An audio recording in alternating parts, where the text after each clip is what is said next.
नमस्कार दोस्तों, स्वागत है आपका सुबोध क्लासेस में। आज से मैं इंग्लिश का सिलेबस आपको पढ़ाऊंगा। मैं इंग्लिश के सिलेबस में 5 चीज़ बता देना चाहता हूँ। मैं इंग्लिश के सिलेबस में 5 चीज़ बता देना चाहता हूँ जिससे आपको इंग्लिश में कहीं दिक्कत ना हो। इंग्लिश के सिलेबस में सबसे पहले आपको ग्रामर की जानकारी होनी चाहिए। ग्रामर आपका अच्छा रहेगा तो इंग्लिश आपको पढ़ने में मन लगेगा। उसके बाद डेली प्रैक्टिस आपको करना पड़ेगा। मतलब हमको डेली एंटोनिम्स सिनोनिम्स रटना पड़ेगा। डेली क्लोज टेस्ट बनाना पड़ेगा। डेली आपको सेंटेंस अरेंजमेंट बनाना पड़ेगा। उसके बाद कंपोजिशन, मतलब डेली आपको ऐसे और लेटर राइटिंग लिखना है। कुछ नहीं आता तब पर भी आपको ऐसे और लेटर राइटिंग लिखना है डेली। उसके बाद आपको कंप्रीहेंशन। कंप्रीहेंशन मतलब होता है पैसेज, अनसीन पैसेज को आपको हमेशा देखना है और बनाना है। तो मैं पैसेज भी पढ़ाऊँगा। उसके बाद आता है वोकेबलरी। ये आपको पढ़ना पड़ेगा। वोकेबलरी का मतलब होता है एंटोनिम्स, सिनोनिम्स, आइडम और फ्रेज। मतलब कैसे एंटोनिम्स, सिनोनिम्स और आइडम और फ्रेज को कैसे पढ़ें। उसके बाद नरेशन, मतलब कैसे एक सेंटेंस को दूसरे सेंटेंस में ट्रांसफॉर्म में किया जाता है। जैसे नरेशन, नरेशन में जो होता है तो कैसे ट्रांसफॉर्मेशन किया जाता है उसके अनुसार इनडायरेक्ट और डायरेक्ट स्पीच, एक्टिव वॉइस से पैसिव वॉइस कैसे चेंज किया जाता है उसके बारे में बताऊंगा। ये 5 चीज़ अगर आपको अच्छी हो जाएगी तो बहुत अच्छे रहेगा आपका इंग्लिश हो जाना। ये 5 चीज़ अगर आपकी अच्छी हो जाएगी तो इंग्लिश के सिलेबस में कहीं दिक्कत नहीं होगा। 5 चीज़ मैंने बताया था आपको। अब मैं पहले बताऊंगा ग्रामर के बारे में। और डेली आपको मैं 10 वर्ड मीनिंग रटने के लिए दूंगा वोकेबलरी सेक्शन के लिए। उसके बाद प्रैक्टिस सेट के लिए आपको डेली मैं पीडीएफ अपलोड करवा देता रहूँगा, उससे आप प्रैक्टिस कीजिएगा। और कंपोजिशन की बात की जाए, कंपोजिशन में आपको अनसीन पैसेज वगैरह का मैं पीडीएफ अपलोड कर दूंगा, उससे वहाँ पीडीएफ बनाएंगे। और कंप्रीहेंशन के लिए आपको मैं बताऊंगा, एक क्लास लूँगा कंप्रीहेंशन का कि how to solve in 100 page. इससे आपको कंप्रीहेंशन क्लास में दिक्कत नहीं होगा।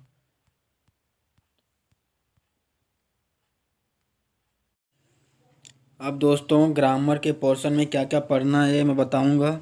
पहले मैं बता रहा हूँ सिलेबस क्या क्या है ग्रामर का। तो ग्रामर के सिलेबस में आपको इंट्रोडक्शन पहले बताऊंगा मैं। उसके बाद ग्रामर के सिलेबस में आपको नाउन क्या है, नाउन के बारे में बताऊंगा। नाउन का जब टॉपिक स्टार्ट होगा तो नाउन के में क्या क्या है उसके बारे में बताऊंगा। उसके बाद प्रोनाउन बताऊंगा। उसके बाद एडजेक्टिव का टॉपिक बताऊंगा। आर्टिकल का टॉपिक बताऊंगा। उसके बाद सिंटैक्स का। उसके बाद टाइम और टेंस का। उसके बाद वॉइस के बारे में बताऊंगा। उसके बाद नरेशन के बारे में बताऊंगा। उसके बाद इन्फिनेटिव के बारे में बताऊंगा। उसके बाद जेरेंड के बारे में बताऊंगा। उसके बाद पार्टिसिपल के बारे में बताऊंगा। उसके बाद एडवर्ब के बारे में बताऊंगा। उसके बाद कंजक्शन के बारे में बताऊंगा। उसके बाद मैं आपको बताऊंगा प्रीपोजिशन के बारे में, प्रीपोजिशन के बारे में बताऊंगा। उसके बाद सेंटेंस इम्प्रूवमेंट, मतलब जैसे सेंटेंस में कहीं कैसे हम सेंटेंस इम्प्रूवमेंट एक चैप्टर है उसके बारे में बताऊंगा। सेंटेंस इम्प्रूवमेंट मतलब होता है कैसे सेंटेंस जो एरर रहता है उसको कैसे सही किया जाए उसके बारे में मैं बताऊंगा। इसके बाद यही यहीं तक इसमें टॉपिक है। मैं ये ग्रामर का पोर्शन स्टार्ट कर रहा हूँ। पहले मैं इंट्रोडक्शन पहले बताऊंगा ग्रामर का थोड़ा सा। उसके बाद मैं मेन टॉपिक नाउन से स्टार्ट करूँगा। नाउन के बाद मैं प्रत्येक दिन एक एक क्लास दूंगा। ग्रामर के पोर्शन में सबसे पहले चैप्टर है इंट्रोडक्शन। इंट्रोडक्शन के बारे में बताऊं तो मैं इंट्रोडक्शन बता रहा हूं। इंट्रोडक्शन के बारे में मतलब ग्रामर क्या है उसके बारे में आपको इंट्रोडक्शन दूंगा। तो ग्रामर वह साधन है जिससे हम अपने हृदय की बातों को आदान प्रदान करेंगे। मतलब अपने हृदय के बात जो है, अपने अंदर की बात, उसको कैसे हम दूसरे के सामने बोलें उसके बारे में ग्रामर हमको सिखाता है। तो ग्रामर जो है, ग्रामर में हम इंग्लिश ग्रामर के बारे में पढ़ेंगे। इंग्लिश ग्रामर क्या है, इंग्लिश क्या है। इंग्लिश जो है सो बहुत सारे लैंग्वेज, जितने भी लैंग्वेज है सारे लैंग्वेज का मिक्सचर है। मतलब इंग्लिश जो है सारे लैंग्वेज का मिश्रित रूप है। अब बात करें ग्रामर के बारे में। तो ग्रामर क्या है, इंग्लिश के बारे में बताया, फिर बात करूँगा ग्रामर के बारे में। ग्रामर क्या है, ग्रामर वह रूल है जो हमें बताता है कि कैसे सेंटेंस को हम बनाएं, कैसे सेंटेंस को हम अरेंजमेंट करें। और हमें बताता है किस कितने प्रकार से हम सेंटेंस को बना सकते हैं।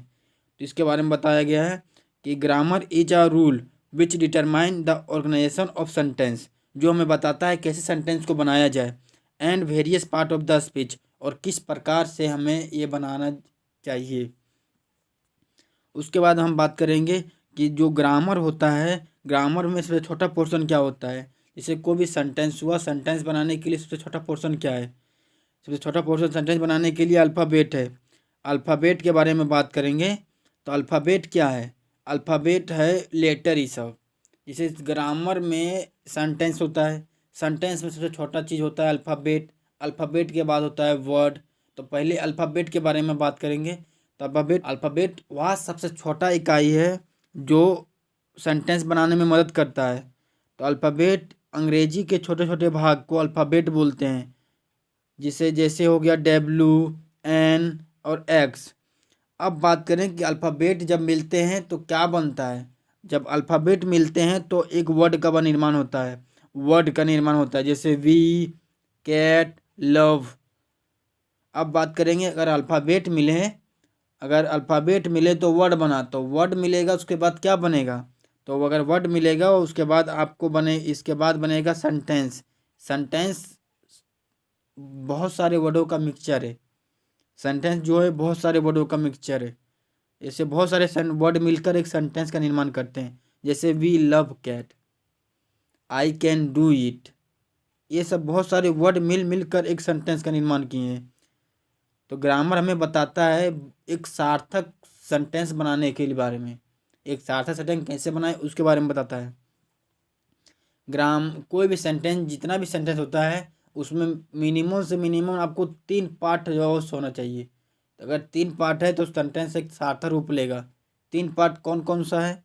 3 पार्ट में आपको एक सब्जेक्ट होता है, एक वर्ब होता है, एक ऑब्जेक्ट होता है।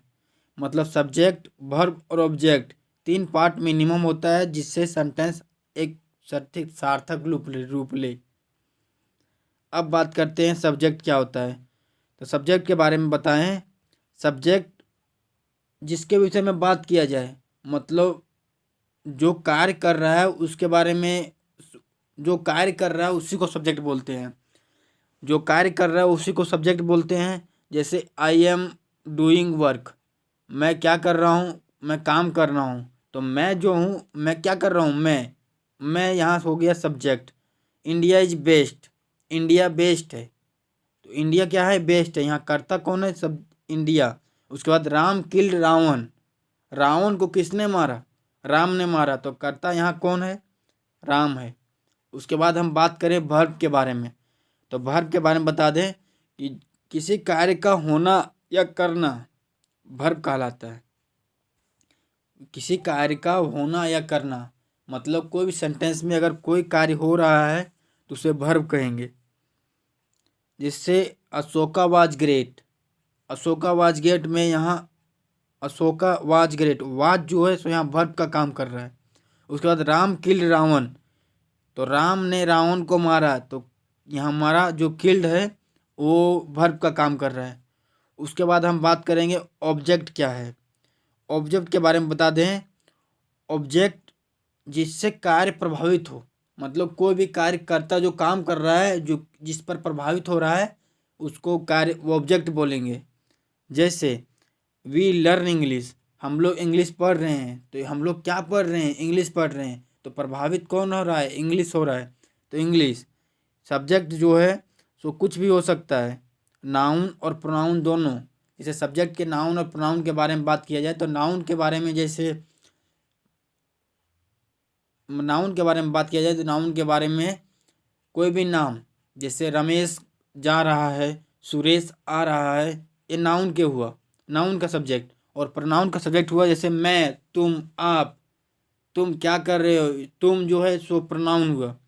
तो प्रोनाउन का यहाँ काम कर रहा है।